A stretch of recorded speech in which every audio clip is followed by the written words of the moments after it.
Updates at pinakahuling mga usapin sa mundo ng palakasan. Atin ang pakinggan dito sa Ang Pilipinas Ngayon. Magandang araw. Narito na po ang sports balita.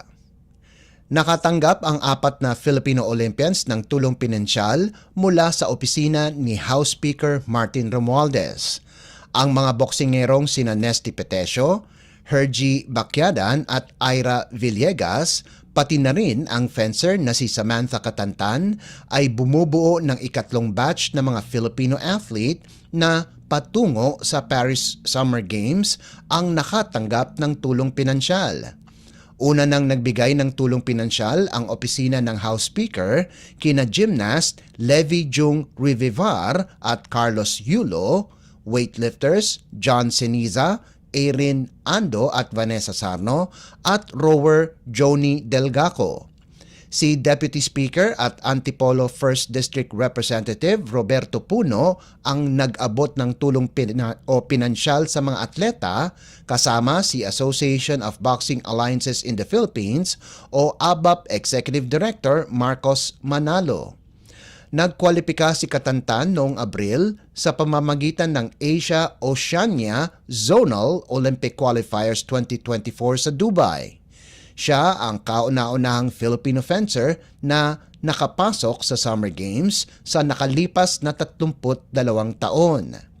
Samantala, unang salang nito sa Olympics nina Bacquiadan at Villegas, habang si Petesio naman ay tutungo sa Summer Games sa ikalawang pagkakataon pagkatapos makuha ang silver medal sa Tokyo noong 2021.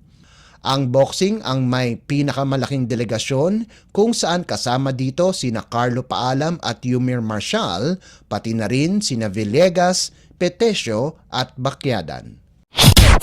Updates at pinakahuling mga usapin sa mundo ng palakasan. Atin ang pakinggan dito sa Ang Pilipinas Ngayon. Magtatapat sa kampyonato sa ikalawang sunod-sunod na taon ang University of the Philippines at ang De La Salle Green Archers sa PhilOil Eco-Oil Preseason Cup. Kapwa pinatalsik ng dalawang koponan ng UAAP ang kanilang katunggali na ginanap sa PhilOil Eco-Oil Center sa San Juan City para pumasok sa winner-take-all finals showdown na nakatakda sa Miyerkules. Tinalo ng Fighting Maroons ang Far Eastern University Tamaraws sa score na 89-77 sa kanilang semifinals match. Pinangunahan ni Francis Lopez ang UP sa nagawa nitong 22 puntos at 7 rebounds, habang magandang all-around performance ang ipinakita ng veteranong guard na si JD Kagulangan sa nalikom nitong 13 puntos, 9 na rebounds, 5 assists at 4 na steals. Samantala, pinataob ng Lasal ang kaisa-isang koponan ng NCAA sa semifinals na Colegio de San Juan de Letran para pumasok ng finals 91-87. Angat ang Green Archers ng 24 na puntos, 80-56 sa simula ng fourth quarter bago humabol ang Knights sa likuran ng mga rookies na sina Jonathan Manalili at Jovel Baliling.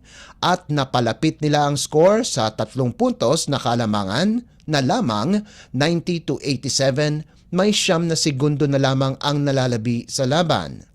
Dinala sa free throw line ang first-year guard ng Lasal na si Lian Ramiro.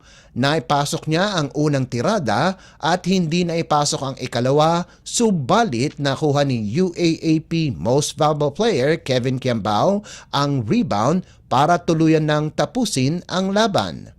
Susubukan ng Lasal na maulit ang kanilang panalo laban sa UP kung saan nakuha ng Maroons ang kampyonato sa UAAP Season 86 Men's Basketball Finals. Magtatapat naman ang Letran at FEU para sa bronze medal sa kaparehong araw ng Miyerkules.